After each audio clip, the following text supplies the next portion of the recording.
Bonsoir donc à vous tous. Au nom de tous les élus du conseil municipal, je souhaite la bienvenue et nos meilleurs vœux à vous toutes et à vous tous, habitants de Saint-Nicolas-de-Redon, aux responsables d'associations, aux acteurs économiques. Bienvenue également à des invités. Madame Dany Cornet, vice-présidente du conseil départemental de Loire-Atlantique et maire de Pontchâteau, qui va nous rejoindre dans quelques minutes parce qu'elle avait elle aussi des vœux à Sévérac juste avant ici, donc elle devrait arriver dans quelques minutes. J'accueille aussi Madame Delphine Penaud, qui est vice-présidente de Redon Agglomération et qui sera là aussi comme première adjointe de la ville sœur juste à côté de nous, la ville de Redon. Bienvenue à mes collègues maires de Redon Agglomération, dont Hubert Duplessis, maire d'Avessac, je ne vais pas me tromper, notre autre voisin. Bienvenue à M. Charles Derpillier, commandant de la brigade de gendarmerie, et à ses deux associés qui viennent d'arriver sur le pays. Bienvenue à vous, mesdames et messieurs. Bienvenue à messieurs et mesdames les enseignants des deux écoles, messieurs et mesdames qui sont engagés dans la santé à Saint-Nicolas. Et puis, une bienvenue particulière à Madame Pascale Collin, qui est notre nouvelle directrice, voilà, merci, notre nouvelle directrice générale des services à compter du 1er février prochain. Et puis, on n'avait pas eu l'occasion de le présenter. À ses côtés, c'est Rémi Ferrand, qui est notre directeur des services techniques à Saint-Nicolas depuis mai 2020. Mais vous savez que depuis mai 2020, nous n'avons pas eu l'occasion de faire des rencontres et d'offrir les vœux à l'ensemble de la population. Donc j'ai souhaité que notre binôme de cadres en mairie soit là, et je les remercie d'être présents ce soir, parce que vous savez bien qu'une équipe d'élus, sans des agents et une organisation derrière, nous ne sommes pas assez efficaces. On a absolument besoin de vous, et vous aussi un peu de nous d'ailleurs. Voilà. Je remercie tous les agents municipaux pour leur engagement et leur attachement à rendre le meilleur des services aux habitants en mettant le service public au cœur de leur action. Et puis j'ai une pensée particulière pour Madame Catherine Miosec, qui après 5 ans à la mairie de Saint-Nicolas-de-Redon a rejoint la commune de Plélan-le-Grand depuis le 2 janvier. Pensez aussi pour les agents municipaux partis en retraite depuis ces 2 dernières années. Voilà. On va continuer. Voilà. Voici le déroulement de cette soirée. Je vais d'abord inviter chaque responsable de commission à présenter succinctement les réalisations de 2022 et les principaux projets pour 2023 dans leur secteur de responsabilité. Puis, nous ferons un zoom sur 7 dossiers. Il y en a d'autres, mais on a dit qu'on va s'attarder un peu plus sur ces 7 dossiers qui avancent directement ici à Saint-Nicolas.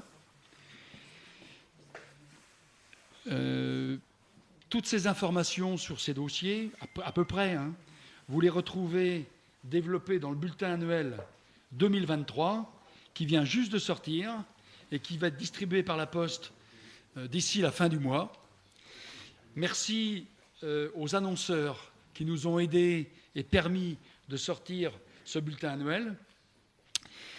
Particularité aussi dans ce bulletin, un feuillet détachable qui reprend toutes les activités, toutes les associations qui sont en activité sur la commune. Alors il y a eu des relances en direction de toutes les associations. Certaines n'ont peut-être pas réussi à voir. S'il y a des oublis, ce n'est pas une catastrophe, ça pourra toujours se compléter, mais je sais que certaines associations n'ont pas répondu, et puis après quelques relances, malheureusement, il n'y a pas eu de retour. Bon, ce n'est pas une catastrophe. Signalez-vous ceux qui auraient été oubliés, et on verra pour des erratums ou pour mettre des informations dans un prochain Flash Info. Et puis je donnerai la parole à nos invités, à la fois Delphine Penaud et à la fois Dany Cornet. Et enfin, après une courte conclusion, nous continuerons dans un moment de convivialité en poursuivant, j'espère, les échanges entre nous, ce que vous avez envie de nous dire, ce que nous, on peut également vous transmettre à partir des différents panneaux qui sont ici, dans la salle ou dans le couloir à côté. Et puis, voilà, c'est du temps libre et du temps convivial. Ce sera selon vos désirs et selon les souhaits du moment. Voilà. Marie-Hélène, je suis à peu près dans les temps. Alors, on y va sur les principaux... je vais inviter d'abord la première commission, c'est ça?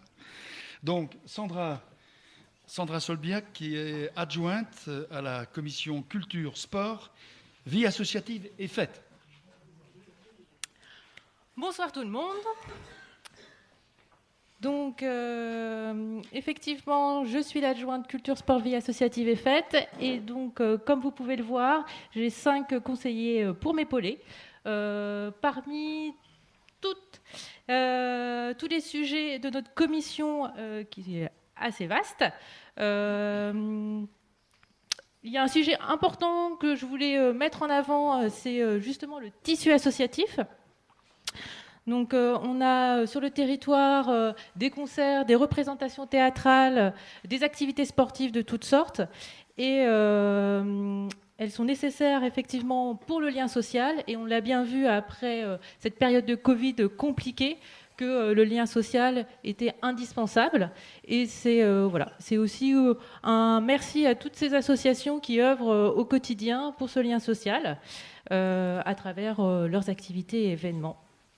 Et donc c'est pour ça qu'effectivement on a choisi de faire paraître le guide des associations, qui n'est pas exhaustif, mais on l'espère dans une prochaine édition le sera, pour vous montrer tout le dynamisme du tissu associatif nicolasien. Le deuxième point que je souhaitais souligner, ce sont les confluences d'été, et plus particulièrement 2 animations qu'on organise en août, donc à Dimanche au Canal, le 1er dimanche d'août et le 14 août, où on fait un ciné plein air. On a commencé du coup à reprendre à Dimanche au Canal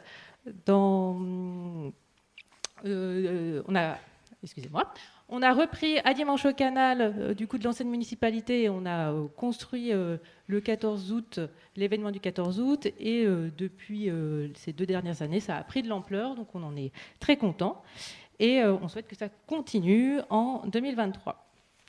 Dans le cadre des confluences d'été, j'aimerais souligner le lien avec la ville de Redon, puisqu'on organise un parcours artistique éphémère qui lie, qui fait la passerelle artistique en tout cas, entre nos 2 communes. Le troisième point, c'est le projet de l'espace socioculturel Pierre Étrillard, ici même, et de l'espace Tabago. Donc en 2023, la commission souhaite travailler sur l'histoire de cet espace, qui a une histoire importante et patrimoniale.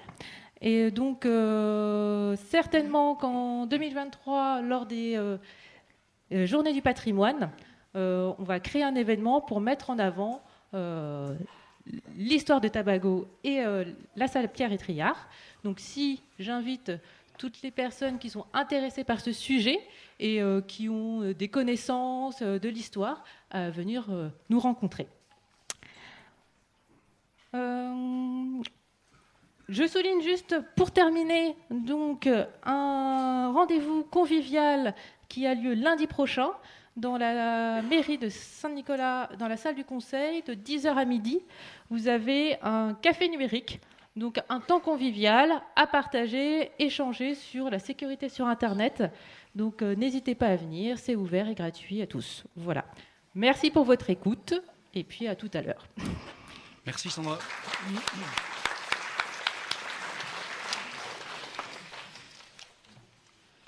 Alors, la commission suivante, c'est la commission Transition écologique, développement durable. Et on accueille donc Isabelle Hamon, qui est adjointe pour cette commission. Bonsoir à tous. Donc, je suis adjointe à la commission transition écologique. En 2021, la commune avait pris des initiatives sur le sujet des éclairages publics, à la fois dans un souci de lutter contre le changement climatique et pour diminuer la facture énergétique. On avait constaté qu'il y avait une baisse de 12% des consommations. Donc, à la vue de ces résultats, on a décidé de poursuivre sur cette démarche.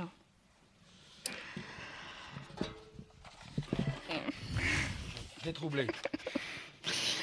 Le conseil municipal a voté l'adhésion aussi au CPIE. Donc, le CPIE, c'est le Centre permanent d'initiative pour l'environnement, qui est porteur du programme de plantation des haies bocagères pour 2022-2025. Donc, ce dispositif s'adresse aux particuliers. C'est un programme qui permet de bénéficier, entre autres, de conseils, de fournitures et d'une aide financière communale qui prend la moitié du coût. Et donc, en 2022, nous avons eu 3 dossiers qui ont été retenus et on a pu planter jusqu'à 220 mètres linéaires. Donc, on espère qu'en 2023, on fera beaucoup plus, sachant que la communication n'a eu lieu qu'en juin 2022. Donc, si ça vous intéresse, n'hésitez pas à prendre contact en mairie et on vous donnera les coordonnées du CPIE. Vous les aurez également dans le bulletin annuel qui sera distribué dans les boîtes aux lettres. Le département 44 et Redon Agglomération propose aux habitants de louer un vélo à assistance électrique pour 1 mois ou plus, le temps de découvrir tous ses avantages pour les trajets quotidiens. Ce service est géré par la commune de Plessé. Saint-Nicolas a 13 vélos à la location et à ce jour, il y en a 8 qui sont déjà loués. Donc n'hésitez pas à prendre contact avec la mairie ou Redon Agglomération. Le conseil municipal a voté la pose de panneaux photovoltaïques sur le toit de la future maison de santé.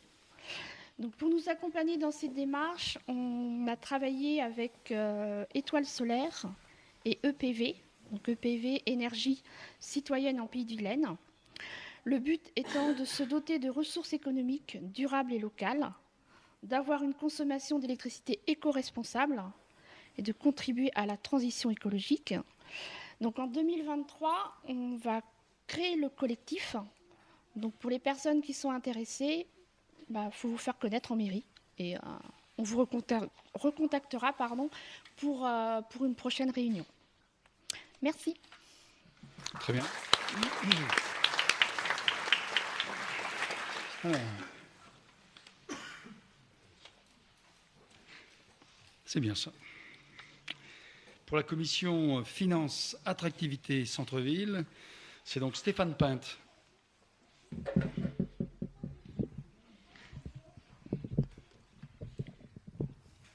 Le problème d'être grand.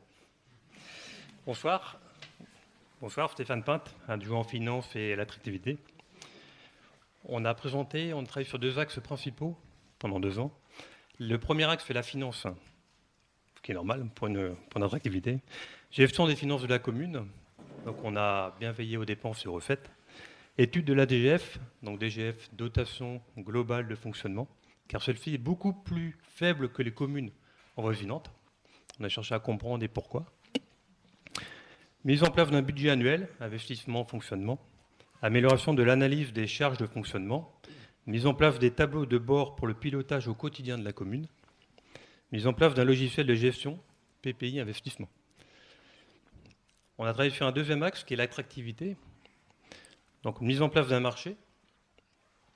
Travail sur l'attractivité, mise en valeur des commerçants par des affichages, panneaux, livres, afin de capter les touristes et de nouveaux clients. Donc ça, ce sont les axes de 2023. Lien avec les acteurs économiques. Donc là, avant vous, de 19h à 20h, on a eu le plaisir d'accueillir des acteurs économiques. Lien, mise en place d'une boulangerie et l'étude budgétaire pour la rénovation de la minerie. Voilà, merci.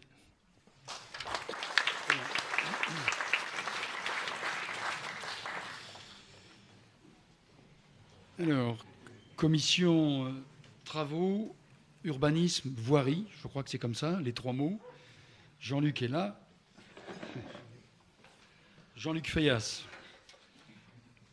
Bonsoir à toutes et à tous. Ah, faut que tu parles dans le micro. Ah, oui, c'est mieux. Je recommence. Bonsoir à toutes et à tous. Donc, je suis Jean-Luc Feuillas et je tiens à vous présenter la commission urbanisme, voirie et travaux que j'anime. Cette commission rassemble 9 élus, Anne-Marie Lemaire, Aurore Lestel, Marion Paco, Pierre Friot, Jean-Yves Sibette, Michel Dubois, Stéphane Pinte, Christopher Hansen et moi-même. Sans oublier tous les agents de la commune qui apportent au quotidien leur précieuse expérience et leur savoir-faire technique. De façon succincte, cette commission est chargée, alors pour la délégation voirie confiée à Christopher Hansen, l'équipement, la sécurisation des voies de communication ainsi que la gestion de l'éclairage public. Pour la délégation travaux confiée à Pierre Friot, la réfection, l'agencement et la mise aux normes des biens immobiliers communaux. Pour la délégation urbanisme qui m'est confiée, les prospectives en matière de logement, réhabilitation ou construction et l'administration de l'ADS, l'autorisation du droit des sols, permis de construire, certificat d'urbanisme, etc. Notre commission a la particularité d'être gourmande, très gourmande et consommatrice de budget, tant en termes d'investissement que de fonctionnement.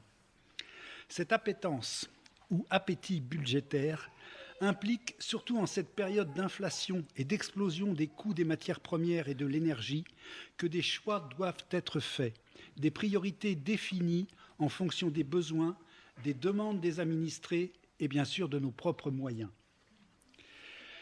Certains programmes sont en bonne voie d'être réalisés. À titre d'exemple, et M. le maire développera tout à l'heure, le lotissement du Moulin à Vent 2, avec les projets Âge et Vie, 16 logements seniors en colocation, et European Homes en partenariat avec Habitat 44, 31 logements. La sécurisation du PN 395, le passage à niveau, dossier imprévu celui-là, et des voies communales estimées dangereuses. Le contrôle des flux, l'amélioration et la programmation de l'éclairage public. Et aussi l'optimisation de la protection incendie qui incombe aujourd'hui aux communes. Cependant, pour le dire autrement, nous avons plus d'ambition et de souhaits que nous ne pourrons en réaliser au cours de ce mandat, compte tenu du contexte économique. Certes, en matière de projet, mieux vaut pléthore que pénurie. Toutefois, il faut et il nous faudra arbitrer. Certaines de nos aspirations verront le jour prochainement, d'autres devront être différées et programmées dans le temps, mais toujours avec une forte et bonne volonté de les voir se réaliser. Merci de votre attention.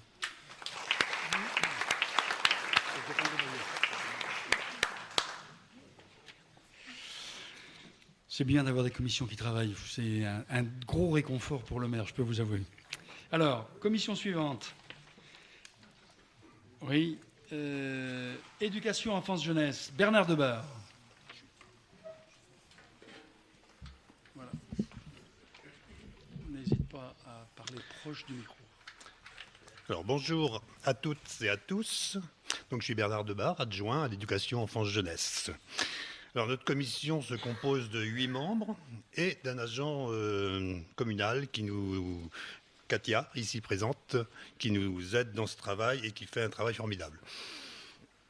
Alors, nos priorités, ce sont les affaires scolaires, bien entendu, la pause méridienne et la restauration, le conseil municipal des enfants, le périscolaire et l'animation pendant les vacances en relation avec la SPL La Roche et enfin le Mille Couleurs, que vous connaissez tous.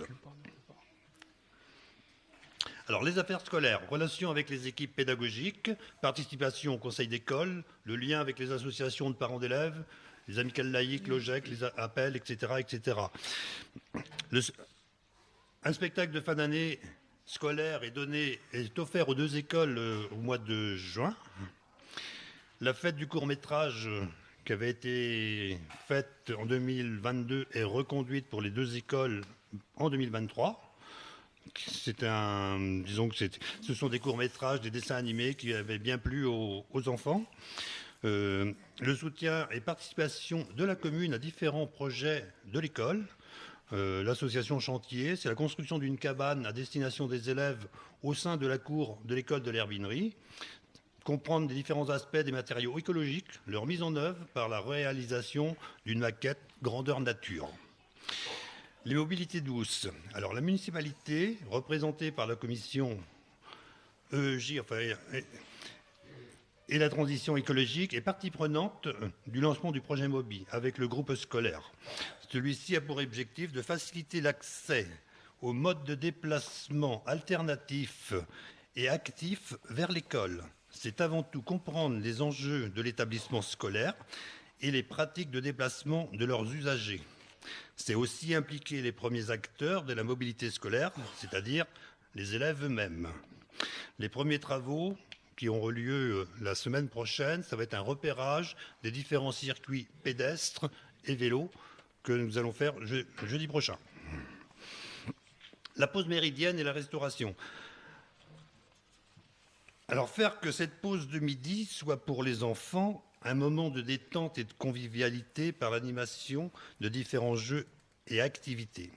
Un temps de préparation des activités a été mis en place pour les animateurs en début de chaque période scolaire. Janvier, vacances de février, vacances de Pâques pour cette année.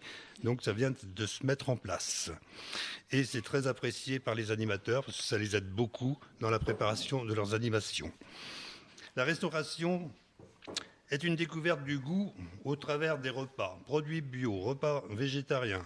Aujourd'hui, notre prestataire de repas est la société Convivio de Redon, de l'ISAT, l'école de Redon, avec laquelle nous avons un suivi régulier avec le responsable du site, le cuisinier et la diététicienne.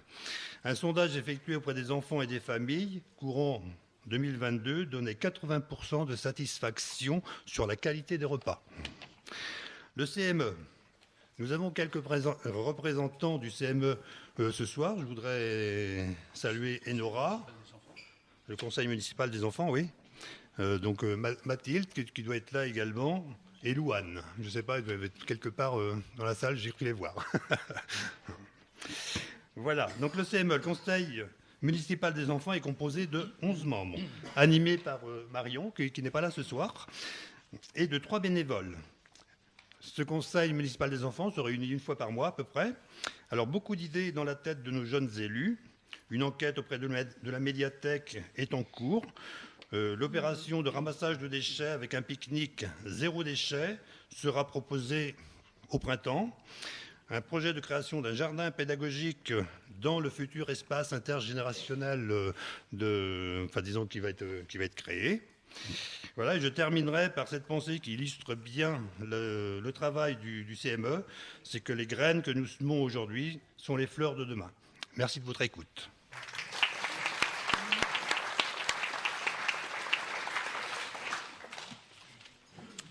Alors c'est la dernière commission, commission service aux personnes et de proximité, qui est donc animée par Isabelle Gauthier.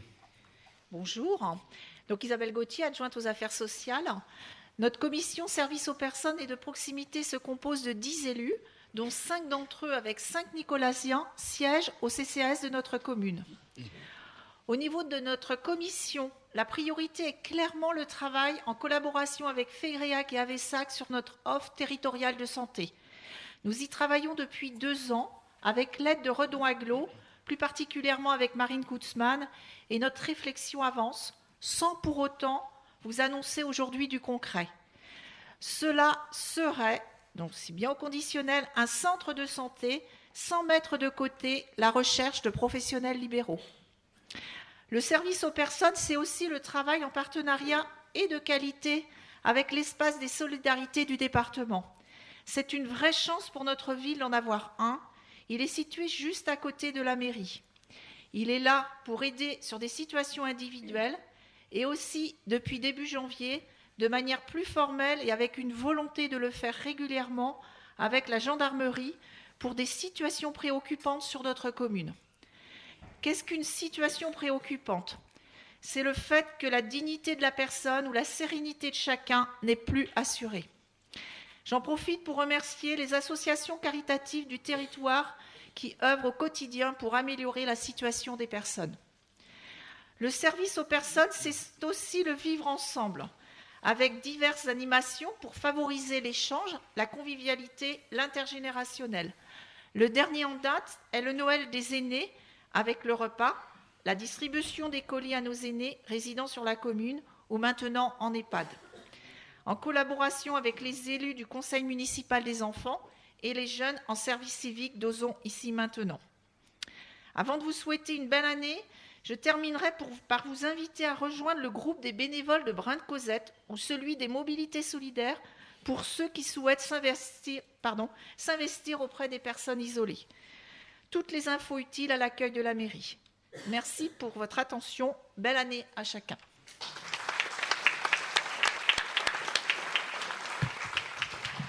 Tu ne reparles pas du repas des aînés, Isabelle. Ça y est, j'ai dû aller ailleurs.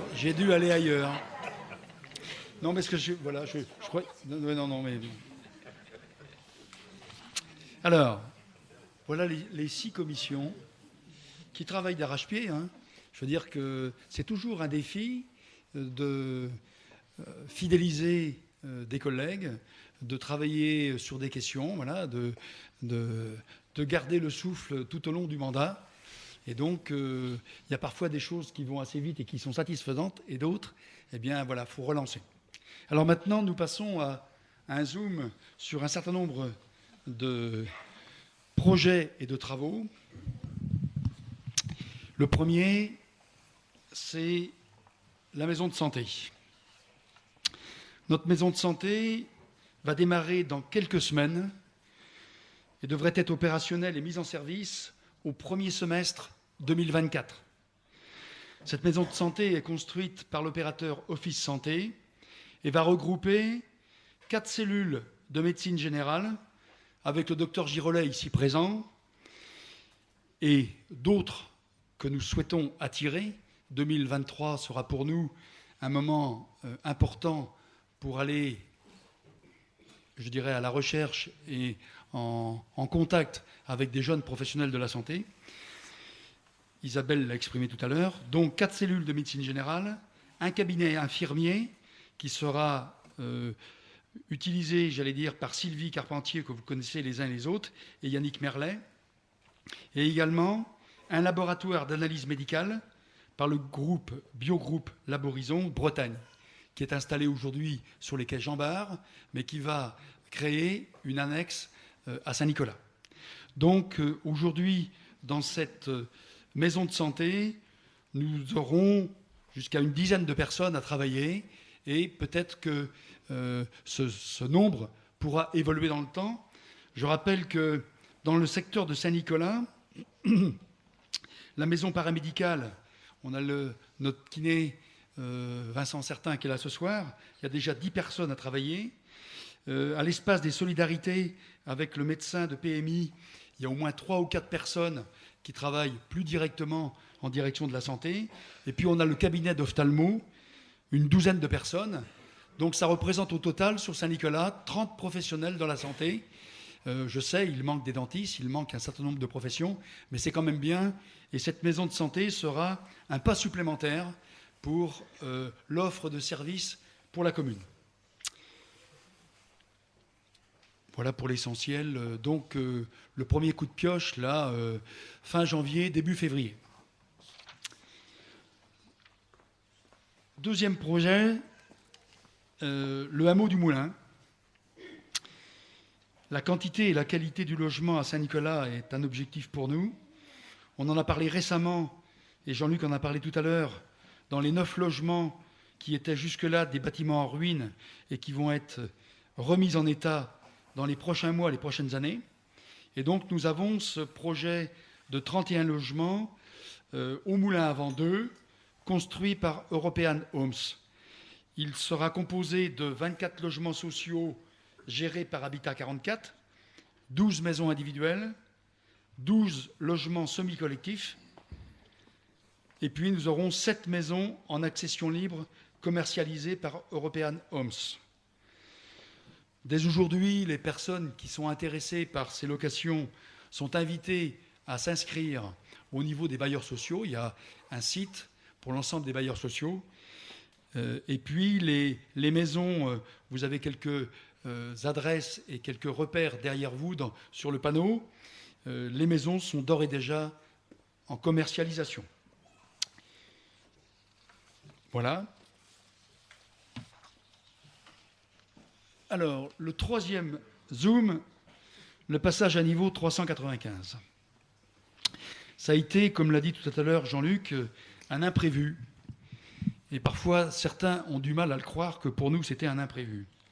Et pourtant, ce premier rapport du CEREMA a été assez inquiétant. Et vous en savez largement. On est venu à plusieurs reprises dans des précédents bulletins ou des flash infos vous présenter la situation. Et ce que je peux vous dire, c'est que le dernier comité de pilotage, qui est présidé par Freddy Hervochon du département 44 et par Pierre Scholler, le sous-préfet de Châteaubriand-Ancenis, a bien confirmé cette nécessité d'interdire tout franchissement au plus de 3,5 tonnes afin d'assurer des conditions de sécurité maximum pour tous. Mais pas seulement l'interdiction de franchissement, aussi toute une série d'aménagements urbains, car il s'agit aussi d'assurer la sécurité de tous les VL. On est sur une route à environ 12 500 passages jour, tous les VL, tous les deux roues, et plus de 300 personnes qui traversent à pied ce passage à niveau. Donc, nous avons commencé un travail avec la société Mobilis, et on va continuer ce travail. Là, il y a un schéma qui est, je ne vais pas rentrer dans le détail, on va faire une rencontre publique exclusivement sur ce projet, mais ce projet prévoit vraiment une modification du secteur du passage à niveau. Là, nous sommes seulement sur la partie, on va dire, avenue Jean Burel. Après, il faudra reprendre la partie vers la place Eugène Lafontaine, mais c'est un aménagement où à la fois on va sécuriser et à la fois on va travailler le partage de l'espace pour toutes les mobilités. VL, deux roues, piétons et PMR. Et on en a besoin, et c'est très particulier par rapport à notre commune, d'avoir cette situation d'un passage à niveau à 3 voies en plein cœur de centre-ville. Je voudrais lire quelques éléments parce que ça a été un gros sujet entre nous, la ville de Redon, juste à côté. Et évidemment, pour nous, un habitant de Saint-Nicolas ne vaut pas plus et ne vaut pas moins qu'un habitant de Redon. Et quand j'ai signé cet arrêté d'interdiction de franchissement, je savais bien que j'allais poser des difficultés à mes voisins. Mais le rapport était trop important, les responsabilités et les enjeux de sécurité étaient trop importants pour fuir mes responsabilités. Et ce que je voudrais dire, c'est qu'aujourd'hui, on s'aperçoit bien que ce n'est pas tout noir ou tout blanc, que tous les avantages sont d'un côté et tous les inconvénients de l'autre. Quand on fait le bilan un peu, on s'aperçoit que parmi les conséquences qu'on pourrait qualifier de plutôt positives, il y a ce respect de la réglementation ferroviaire et routière qui s'applique partout en France pour prévenir le maximum de risques majeurs, sachant que le risque zéro ne peut être obtenu que par la suppression du passage à niveau, et on ne pourra pas le supprimer. Donc c'est pour nous quand même rentrer dans la réglementation et augmenter toutes les possibilités de sécurisation. Amélioration du cadre de vie pour les habitants du centre-ville de Saint-Nicolas-de-Redon, mais pas seulement. Les usagers et acteurs économiques de la zone commerciale, de la digue Nord, il y a beaucoup plus de fluidité, nous n'avons plus de poids lourds en transit, mais aussi pour les habitants du quartier du port de la ville de Redon, dont certains nous ont directement fait part de leur nouvelle situation. Ce changement s'inscrit pour les deux villes pleinement et en totale cohérence avec le plan guide de Confluence 2030 adopté par Redon Agglomération, Redon et Saint-Nicolas-de-Redon. Parmi les conséquences plutôt négatives, quelques acteurs économiques de notre commune doivent désormais emprunter le viaduc sur la Vilaine avec un surcoût de 11 km par trajet et donc de réelles difficultés d'équilibre économique. Nous avons des familles nicolasiennes, de collégiens et de lycéens, dont pour certains, la durée de transport en bus scolaire atteint 1 heure pour une distance de 3 à 4 km. Nous avons des riverains de plusieurs rues de Redon qui subissent un report de flux de poids lourds. Et nous avons quelques points de circulation à Redon qui posent problème parce que les voies, le gabarit n'était pas prévu pour. Donc, nous ne sommes pas du tout indifférents à ces difficultés. Et face à ces difficultés, je pense que nos deux villes doivent pouvoir continuer le dialogue et chercher les meilleures solutions possibles. Dans la suite des comités de pilotage, évidemment, on l'a vu au dernier, le CEREMA travaille aussi avec vous, à la ville de Redon, pour faire face aux difficultés et trouver des améliorations. Je pense vraiment que l'itinéraire des PL et des VL, c'est un sujet qui, au-delà des deux villes, concerne les départements. Et il y avait un plan de circulation qui a été enterré il y a plus de 20 ans maintenant. Moi, il me semble que nous devons, et les uns et les autres, notamment peut-être dans la révision du SCOT, remettre ce dossier sur la table, car nous avons besoin, et les deux villes, et l'ensemble de la communauté d'agglomération, d'avoir des circuits de circulation pour l'ensemble des mobilités. Je ne parle pas que les poids lourds. Les poids lourds, les VL, mais aussi les piétons, les voies douces. Nous devons avoir un schéma cohérent, partagé, négocié entre nous, pour la plus grande satisfaction de tous. Et donc, il ne faut pas que les difficultés nous montent les uns contre les autres, créer des difficultés. Au contraire, nous devons redoubler de volonté pour travailler ensemble. Alors, dernière chose par rapport à ce passage à niveau, je vous invite à une rencontre publique le 7 février 2023 à 18h30 en mairie, et vous pouvez déjà découvrir un certain nombre de planches étudiées par la société Mobilis dans le couloir juste à côté. Et si vous le voulez, si vous en avez l'envie, je peux vous apporter quelques informations. Mais c'est un gros travail. Prenons le temps de travailler ensemble, de voir toutes les hypothèses qui sont offertes, parce que c'est vraiment, je dirais, des choix qui vont engager le long terme et la qualité de notre centre-ville. C'est plus à moi. Attractivité centre-ville, c'est Franck qui suit ce dossier. Bonsoir. Donc Franck Hersomol, délégué à Redon Agglomération et délégué à l'attractivité du centre-ville. Et accessoirement, celui qui doit vous parler de pain à une heure où les estomacs commencent à se creuser. Alors, donc au début du mandat, on a eu la surprise de voir la boulangerie du centre-ville se fermer suite aux conséquences du Covid. On a fait une recherche pour un nouveau boulanger avec le propriétaire du local. Recherche qui n'a pas été fructueuse. Le local n'est pas resté vacant. C'est bien. Mais nous étions encore à la recherche d'une boulangerie pour le centre-ville de Saint-Nicolas. On a la chance à Saint-Nicolas d'avoir un porteur de projet qui habite sur la commune, qui propose une production en local de pain, pâtisserie, sandwich, un projet qui pourrait créer une dizaine d'emplois, un projet qui est solide financièrement, puisque c'est quelqu'un qui connaît déjà le domaine, et qui est solide en termes de compétences. C'est-à-dire qu'il a déjà trouvé un boulanger suffisamment courageux pour s'attaquer dans le contexte actuel au démarrage d'un nouvel établissement. Le lieu idéal pour lui, pour faire ce projet, c'est le 2 avenue Jean Burel. Le 2 avenue Jean Burel que vous pouvez voir sur la diapo, c'est un bâtiment à Saint-Nicolas qui est chargé d'histoire. Ça a été d'abord une gendarmerie, puis une école, puis la PMI pour certains, puis de nouveau une école, puis c'est redevenu aujourd'hui un cabinet médical, sans oublier une utilisation régulière pour les aînés. Ça veut dire qu'effectivement, à Saint-Nicolas, ce local a une histoire. Il a aussi une géographie, c'est-à-dire qu'il est placé juste à l'entrée du centre-ville de Saint-Nicolas, juste à la sortie de la zone commerciale. Il fait la liaison entre les deux sur Saint-Nicolas. Il est également juste en face du coude du canal qu'on veut promouvoir dans le cadre de Confluence 2030. Donc c'est un lieu géographique aussi également important.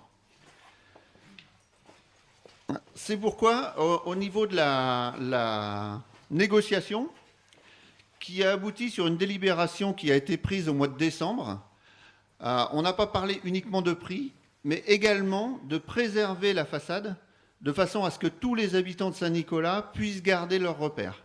Donc il y a un travail qui est commencé en parallèle avec un conseil du département pour accompagner l'architecte du porteur de projet et respecter l'histoire de la ville. Alors, il faut également noter que notre porteur de projet recherche également un autre commerce à mettre dans ce bâtiment, puisque la boulangerie n'utilisera pas l'intégralité de la surface. Voilà, merci.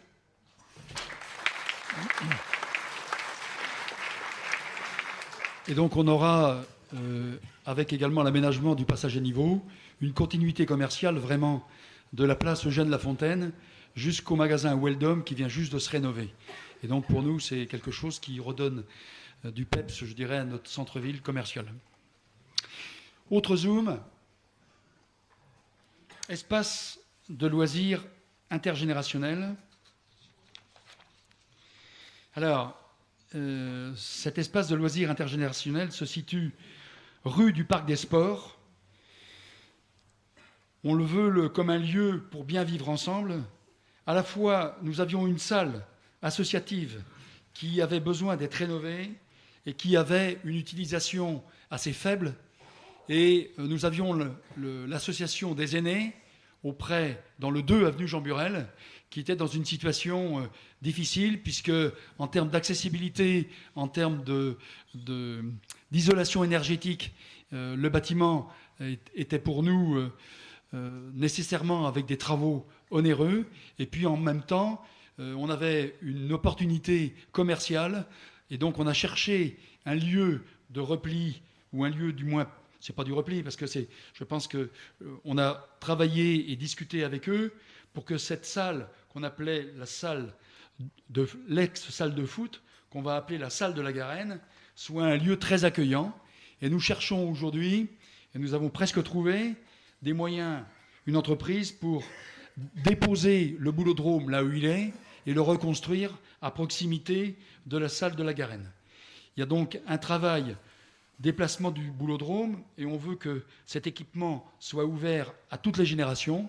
On va regarder au niveau du fonctionnement, mais se rencontrer pour faire des parties de boules. Il pourra toujours y avoir des tournois de pétanque et différentes choses, mais en même temps, on le voudrait que ce soit un lieu de rencontre et de loisirs pour tous les habitants. Et nous étudions également à proximité de ce lieu la création d'un city-stade.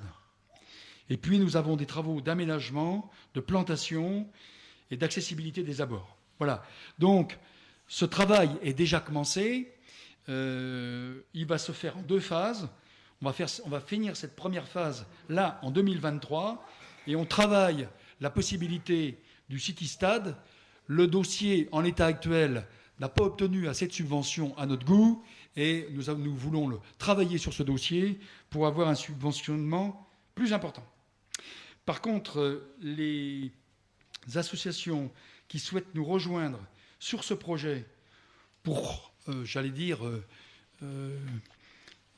participer et que ça devienne aussi leur projet, les portes sont grandes ouvertes pour associations et les écoles. J'allais dire même tous les volontaires. Voilà pour ce flash, pour ce zoom, je veux dire. Alors, le 6e, la téléphonie mobile, un maillage respectueux des habitants. Là aussi, c'est un dossier que nous avons pris dès notre arrivée. Il avait été signé quelques semaines avant. Et nous avons eu une position politique sur l'écoute attentive et respectueuse des habitants proches qui étaient contre ce projet. Aujourd'hui, nous en sommes convaincus. Techniquement, des solutions alternatives réalistes existent pour donner satisfaction à tous. Nous avons 3 points. Le premier point, c'est la priorité à la santé. Tout le monde, parmi nous, nous ne sommes pas tous des personnes électrosensibles, il y en a quand même un certain nombre. Ce nombre se multiplie en France et un certain nombre d'élus dont nous faisons partie, le conseil municipal est assez fortement majoritaire sur cette question. Il nous semble de notre responsabilité de prendre des mesures de précaution pour éloigner suffisamment ces installations qui seront pour des dizaines d'années ensuite et pour protéger la santé des habitants. Le deuxième point, c'est bien le respect d'un fonctionnement démocratique. Il est totalement anormal que face à ces installations, les élus locaux soient exclus au niveau de leurs souhaits et de leur point de vue. Et puis enfin, sur le territoire de Redon Agglomération, c'est 120 pylônes qui doivent être en place. Aujourd'hui, il y a 60 pylônes qui ont été installés. Il y en a encore 60 autres à installer. Et donc avec Jérôme Ricordel, le maire de Fégréac, qui connaît des situations identiques, avec Lionel Jounot, le vice-président à la transition numérique à Redon Agglomération, avec notre nouveau député Jean-Claude Roux, nous avons demandé une nouvelle audience au préfet de Nantes et au sous-préfet de Châteaubriand pour trouver et faire valoir nos propositions alternatives qui, pour nous tous, sont crédibles. Je suis surpris aujourd'hui que cette mobilisation augmente. Il y a de plus en plus de députés, de sénateurs qui rejoignent et qui soutiennent nos propositions. C'est une vraie espérance. Nous espérons que 2023 sera la solution, on arrivera à trouver un accord pour tourner la page et continuer à vivre tous ensemble sur le pays de Redon. Alors, le projet d'école, c'est pas moi. Bonsoir, Marie-Hélène Busson. Donc, je suis en charge de ce projet avec l'aide de Pierre Friot et évidemment des équipes municipales. Je pense que vous connaissez tous l'adage « choisir, c'est renoncer ». Eh bien, nous ne renonçons pas. Nous faisons évoluer ce projet car il y a des péripéties. Si je vous dis le mot Covid, si je vous dis également coût de l'énergie, vous voyez que quand on monte un projet de cette ampleur sur une commune, eh bien, avec tout ce que nous avions envie de faire, on s'est aperçu que cela n'allait pas être possible tel quel. Et puis, comme l'a dit Stéphane Pin tout à l'heure, la commune s'est dotée d'un outil aussi de pilotage économique, ce qui a fait que lorsque nous avons à la fois mis en parallèle le budget de notre projet courant mai et l'état des finances de la commune à court terme et à moyen terme, on s'est rendu compte qu'il y avait deux possibilités, renoncer. Nous n'avons pas voulu nous renoncer. Nous avons continué à travailler sur ce projet en cherchant des solutions à diminuer le montant de la construction et également en allant, par exemple, challenger plus de subventions, en allant aussi réfléchir sur les investissements que la commune avait à faire, sur lesquels nous pouvions, pour le coup, renoncer. Et comme l'a dit Jean-Luc, nous avons eu le PN 395 qui s'est rajouté. Donc en tout cas, nous n'avons pas renoncé. Nous avons au mois de mai fait évoluer nos réflexions et en se disant qu'on se donnait encore les moyens d'y réfléchir jusqu'en novembre. En novembre, nous avons repartagé les uns les autres le résultat de nos travaux et on a dû là se dire que fait-on ? Et encore une fois, pas de renoncement. Nous allons faire évoluer ce projet plutôt vers une rénovation. Cette rénovation, elle va maintenant avoir une ampleur potentiellement différente, soit une rénovation complète, soit une rénovation partielle. Tout va dépendre en fait du budget prochain qui sera voté en avril et qui nous permettra vraiment d'avoir une vision claire sur l'enveloppe que nous pouvons consacrer à l'école, car choisir pour nos enfants le meilleur, c'est ce que nous voulons. Choisir pour les enfants d'aujourd'hui, mais choisir pour les enfants de demain. Voilà, c'est pour ça que tous les habitants de notre commune sont concernés par ce projet d'école, car une école, c'est l'attractivité d'une ville. Et il y a des parents qui font le choix de venir sur telle ou telle commune par rapport à l'offre qui peut être faite. Voilà, donc nous ne renonçons pas, nous faisons évoluer ce projet et merci d'avance pour tout le soutien que vous nous apporterez à cette évolution.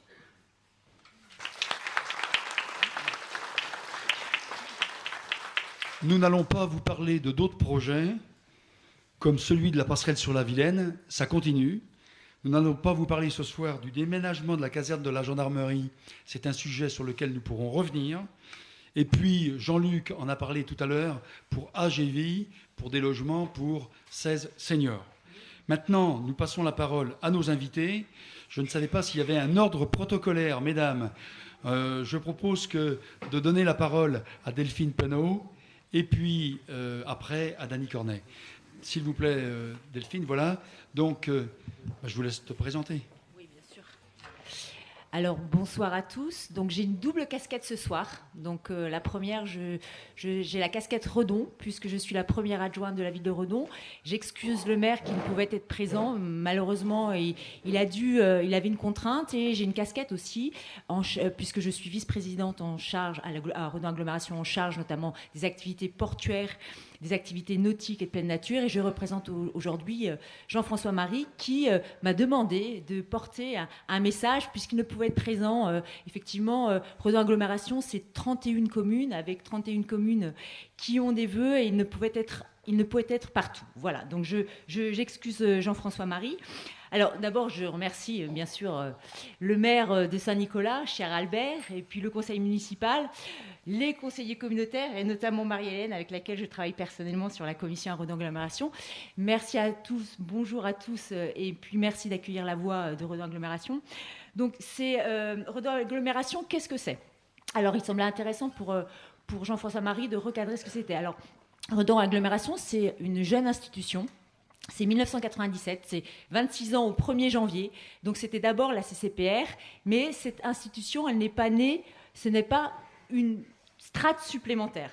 Redon Agglomération, c'est du concret.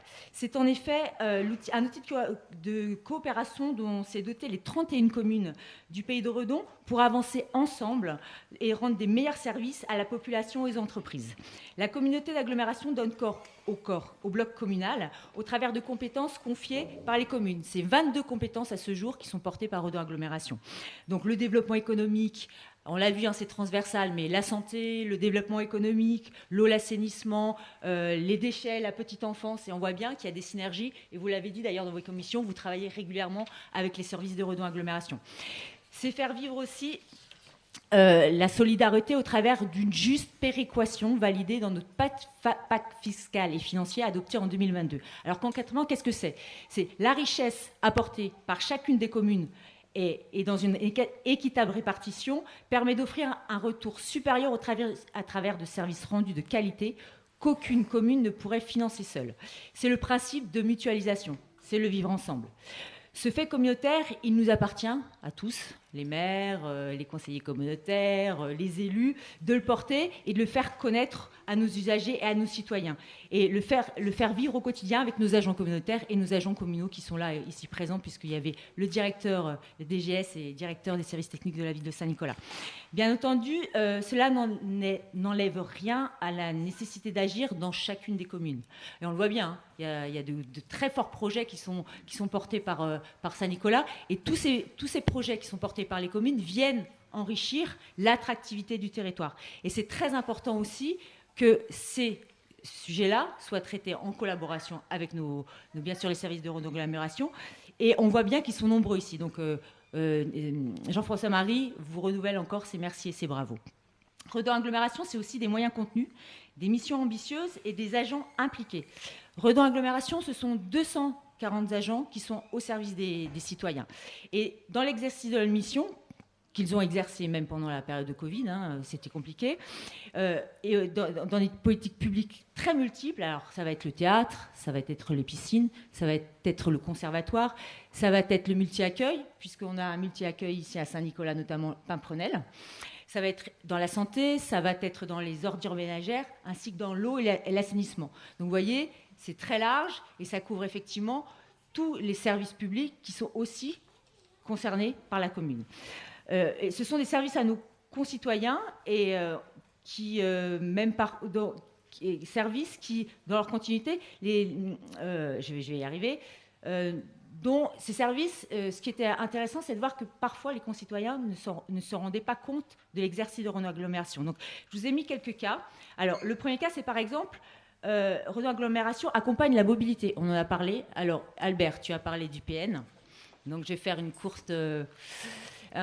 éventuellement, je vais faire une courte parenthèse au sujet du PN. Alors, il est bien entendu, je te l'avais dit d'ailleurs, le maire de Redon te l'avait dit, donc ça nous a impacté, Redon, effectivement. Ce qui nous a surtout surpris, et je te l'avais dit, c'était la méthode. C'est-à-dire qu'il nous a paru étrange, d'abord, l'urgence qui a été présentée notamment par le département, le vice-président.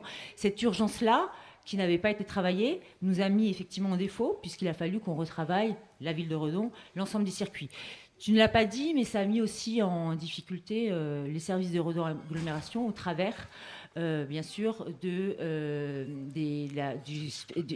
bus scolaires, du transport scolaire. Je vais y arriver. Alors, il est bien entendu que maintenant, nous allons passer outre, qu'on voit bien qu'il y avait une problématique. Maintenant, on va essayer de trouver les solutions. Je sais que tout le monde s'est mis autour de la table. Les solutions, elles sont déjà dessinées. On va y aller. Et pour nous, il n'y a plus de sujet. C'est-à-dire que, bien, on a vu aussi, tu l'as rappelé, il y a eu des bénéfices aussi pour Redon. Les contraintes, on va essayer de les contourner. Et bien entendu, pour nous, il n'y a plus de sujet. Et qu'on se mette tout autour de la table et on y arrivera. Alors, ça accompagne la mobilité, je le disais, la voirie, les transports scolaires. C'est aussi les permis de construire, parce que Redon Agglomération, c'est l'habitat, avec le PLH. Et ce logement permet aussi d'avoir un rayonnement territorial, puisque ça permet d'accueillir plus d'habitants. J'ai la bouche super sèche.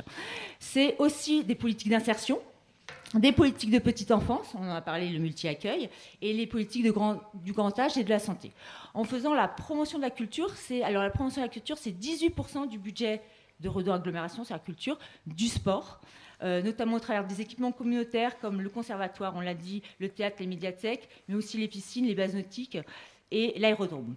En agissant aussi contre la lutte contre le réchauffement climatique, en étant à la pointe de l'innovation en matière de traitement des ordures ménagères et de la production d'une eau de qualité. Dans ce contexte difficile que vous avez aussi relevé, puisqu'il va toucher Redon Agglomération comme il touche les communes, et la forte inflation des prix de l'énergie et des produits alimentaires, qui pèse durement sur le pouvoir d'achat des ménages, il pèse aussi durement sur le budget de Redon Agglomération. Néanmoins, les services publics doivent tenir, car ils sont le patrimoine de ceux qui n'en ont pas.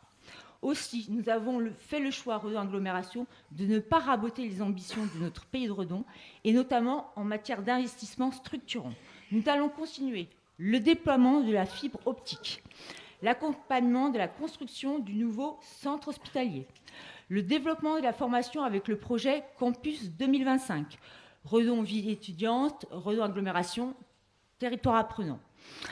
La proposition d'une offre financière et immobilière pour accueillir l'activité économique, le PLH et l'OPA pour produire du logement locatif et en accession de propriété. Redon Agglomération arrose nos communes pour que les projets poussent logement et entreprises. Les réalisations 2022. Ils sont la traduction du projet de territoire de notre agglomération pour la période 2022-2026. Ce projet qui va au-delà d'un simple exercice de compétences déléguées, ce projet adopté à l'unanimité des élus communautaires structure des investissements de l'agglomération aux côtés d'un bloc communal, de l'État, des régions, Bretagne et Pays de la Loire, et des 3 départements, Ille-et-Vilaine, Loire-Atlantique et Morbihan. C'est un peu la singularité de notre territoire. C'est-à-dire qu'effectivement, elle est singulière puisqu'elle est entre 2 régions et 3 départements. Alors, il y a des bénéfices, parfois des contraintes, mais aussi on est gagnant. Véritable feuille de route commune, elle doit mobiliser l'ensemble des élus communautaires et municipaux ainsi que tous nos partenaires. En ce sens, je garde beaucoup d'espoir dans le contrat de relance de transition écologique de Redon Agglomération, signé parmi les premiers États le 15 décembre. Adossé au projet de territoire, le CRTE, nouvelle méthode de travail entre l'État et les collectivités dans la mise en œuvre du projet de territoire sur la durée du mandat, coordonne l'ensemble des moyens, programmes, contrats et politiques publiques des différents partenaires. Il vous appartiendra, avec l'agglomération, de le faire vivre avec votre enthousiasme, votre énergie et votre sens de l'innovation publique pour faire de notre pays de Redon un endroit où il fait bon vivre, travailler et habiter.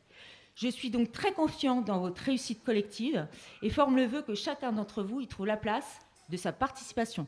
Je souhaite à chacune et à chacun d'entre vous, ainsi qu'à tous ceux qui vous sont chers, une belle année 2022, pleine de sérénité et de projets. 2023, évidemment. Donc là, c'était les vœux de Jean-François Marie que j'ai lus avec la bouche très très sèche. Bien sûr que moi, je m'associe.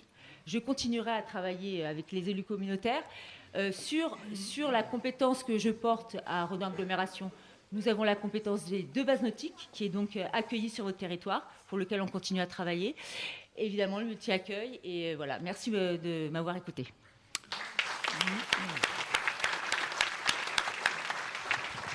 Pour la commune de Saint-Nicolas, on a 2 partenaires privilégiés. Le premier, c'est Redon Agglomération, et le deuxième, c'est le département, évidemment. Et alors, Dany, tu ne vas pas avoir la chose facile, puisque tu es la dernière à intervenir. Voilà une petite heure que nous sommes déjà là ensemble. Ça veut dire qu'on a été 2 ans sans se voir, mais on va quand même t'écouter avec intérêt. Je vais vous demander d'avoir un petit peu de patience, mesdames et messieurs, pour écouter notre vice-présidente. Alors d'abord, maire de Pontchâteau, et puis tu es notre conseillère départementale avec Bernard Lebeau sur le canton de Pontchâteau, auquel nous appartenons aujourd'hui.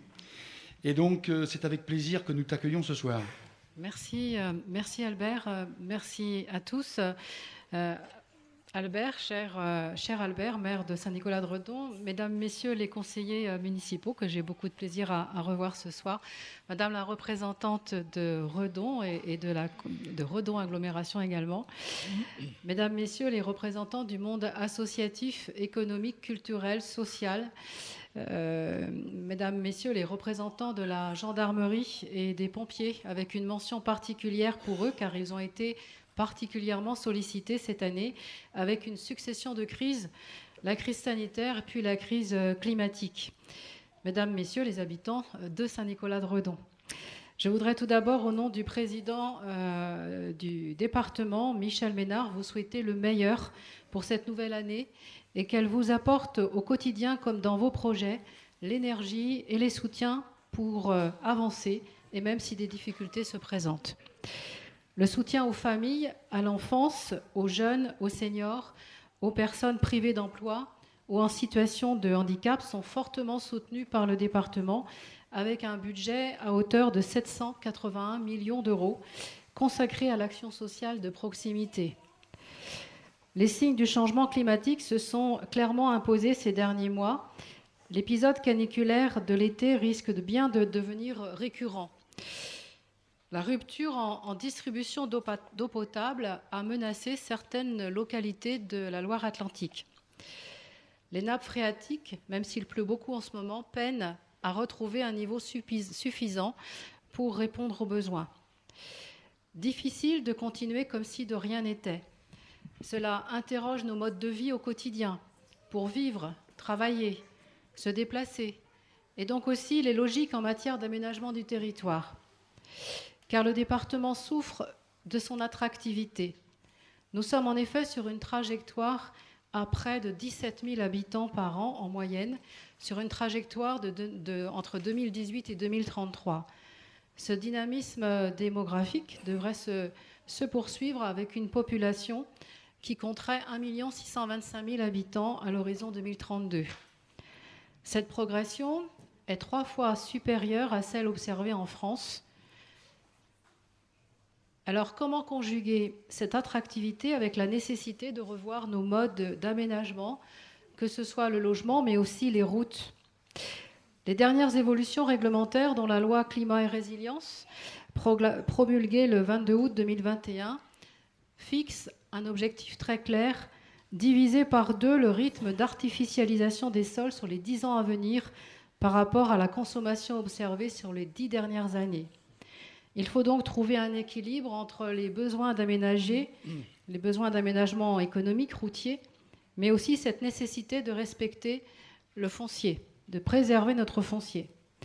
Sur le territoire de la communauté de communes, le projet de nouvelle liaison depuis le nord de Pontchâteau jusqu'à territoire de la communauté de communes et du canton de Pontchâteau, Saint-Nicolas-de-Redon, eh bien, le territoire avait un projet d'aménagement, une nouvelle liaison depuis le nord de Pontchâteau jusqu'à Sévérac, qui représentait un enjeu d'artificialisation estimé très élevé, pour lequel il faudrait trouver une surface de compensation équivalente à désartificialiser.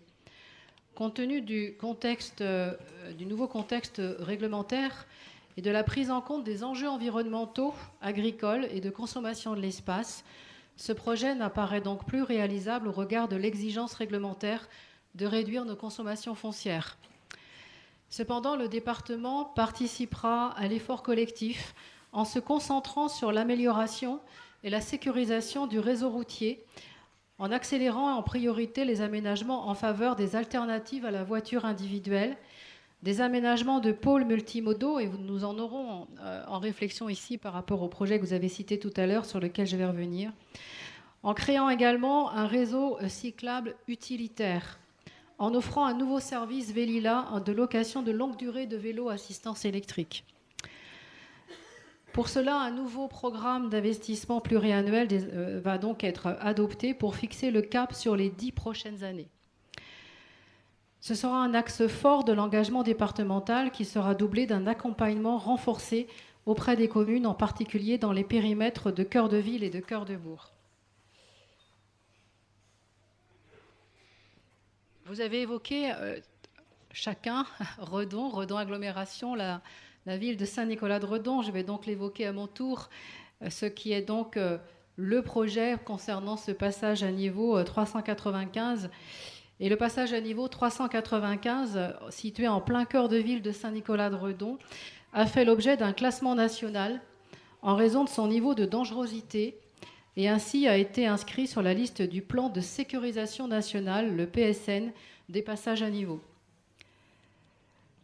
Face aux implications multiples de ces décisions, le département a pris l'initiative de réunir un comité de pilotage co-présidé avec le sous-préfet de Châteaubriand, afin d'associer tous les acteurs aux discussions.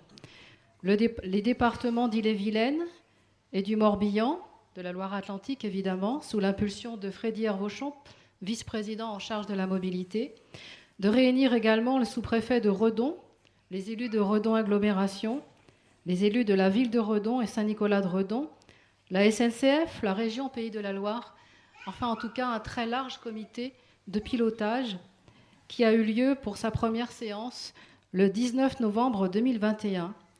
Et il a été annoncé aux participants la volonté de prendre des mesures de limitation applicables dès que possible, c'est maintenant effectif, pour pouvoir tenir compte de la décision, de l'orientation de l'État sur la dangerosité de ce PN, ce qui a conduit à devoir retravailler la circulation des poids lourds et donc d'interdire le franchissement de ce PN pour les poids lourds en transit. Donc évidemment, cela engendre des difficultés, vous les avez citées, notamment pour Redon agglomération, pour ce qui concerne la compétence qu'il a en matière de transport scolaire.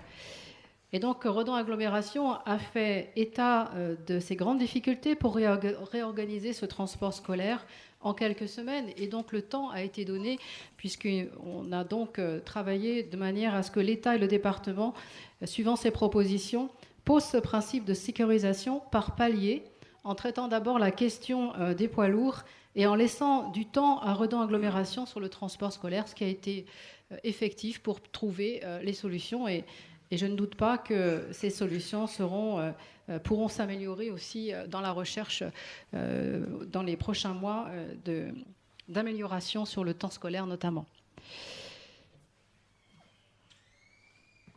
Le département a aussi pris ses responsabilités en votant une subvention en hausse de 6,4% en faveur du SDIS, afin de garantir la sécurité des habitants, de l'environnement et des biens sur toute la Loire-Atlantique. Il faut rappeler que les interventions d'urgence sont des secours aux personnes et elles représentent 75,5% de l'ensemble des interventions. Trois autres mesures ont été prises et votées en 2022 d'une toute autre nature, des décisions solidaires, notamment l'expérimentation d'un revenu jeune destiné aux 18-25 ans, ceux qui sont en rupture familiale ou en grande précarité, afin de leur offrir les conditions de poursuivre leur parcours de formation, leur parcours professionnel. une autre décision pour soutenir aussi, tu l'as parlé tout à l'heure, du désengagement aux questions de démocratie participative. Et donc le département a instauré un droit d'interpellation citoyenne, un sujet qui recueille 20 000 signatures sur au moins 10 cantons de Loire-Atlantique, peut être inscrit en session départementale et débattu dans cette session pour, bien sûr, s'il rentre dans l'intérêt général et correspond bien aux compétences du département. Voilà ce tour d'horizon non exhaustif, mais rapide, sur les engagements pris au département pour les habitants, et qui affirme le département sa volonté de développer les solidarités, de lutter contre l'exclusion et les inégalités, et de prendre le virage pour un territoire résilient. Je vous remercie de votre attention et je vous souhaite à tous une belle et heureuse année, qu'elle vous préserve et qu'elle vous porte aussi dans vos projets. Merci à vous tous.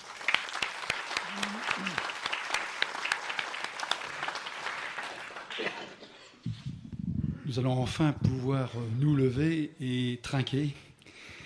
Merci pour votre présence et votre patience et votre écoute.